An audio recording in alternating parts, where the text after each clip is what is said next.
बेटा, अब तुम्हारा और बहू का गुजारा इस घर में नहीं है। तुम दोनों अपना इंतजाम कहीं और कर लो। बहू मायके वालों का गुणगान करती रहती है, उनसे मदद ले लो। हमने पढ़ा दिया, लिखा दिया, शादी करवा दी। तुम मियाँ बीवी आत्मनिर्भर हो, आसानी से दूसरा घर ले सकते हो।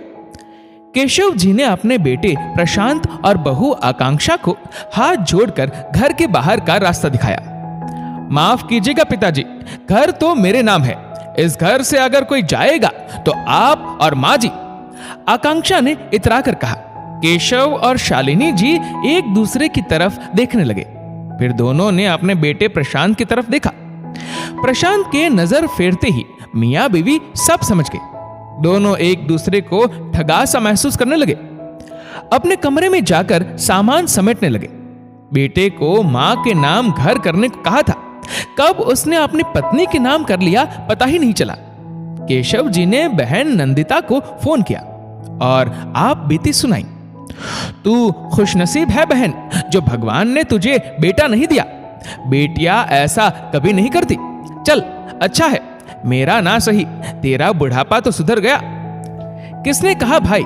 दोनों बेटियों को विदेश में पढ़ाया, उनकी पढ़ाई के लिए घर तक गिरवी रख दिया। आज दोनों अपने परिवार के साथ खुश है।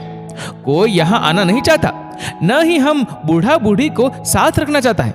किराए के मकान में बची कुची जिंदगी काट रहे हैं। बेटा बेटी से कोई फर्क नहीं पड़ता भाई। आजकल की औलाद बहुत प्रैक्टिकल है। अपने जीते जी सब उनके नाम करना सबसे बड़ी बेवकूफी है।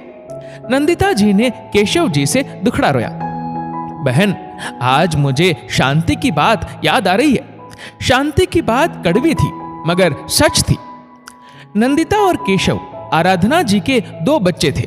उनके पिता किशोरी लाल जी अपनी वसीयत बेटा बेटी दोनों में बराबर बांट कर गए। पुश्तैनी मकान में से सिर्फ एक हिस्सा पत्नी के नाम कर गए। आराधना जी को काम वाले शांति से काफी लगाव था। जो बातें वो अपने बच्चों को नहीं बता पाती, वो शांति को बताती थी। केशव शालिनी को अंदर ही अंदर ये डर सताने लगा, मां कहीं घर में अपना हिस्सा शांति के नाम ना कर दे। सो दोनों बेटे बहू ने नंदिता की मदद से घर केशव के नाम कर लिया था।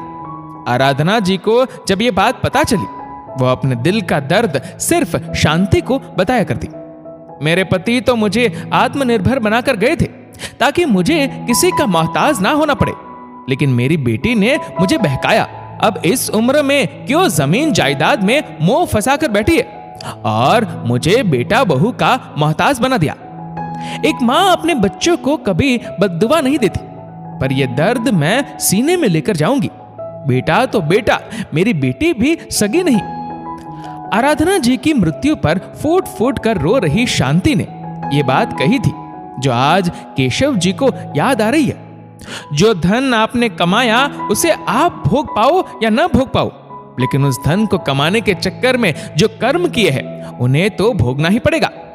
आज केशव जी और नंदिता जी के सिर पर अपनी कहने को कोई छत नहीं थी।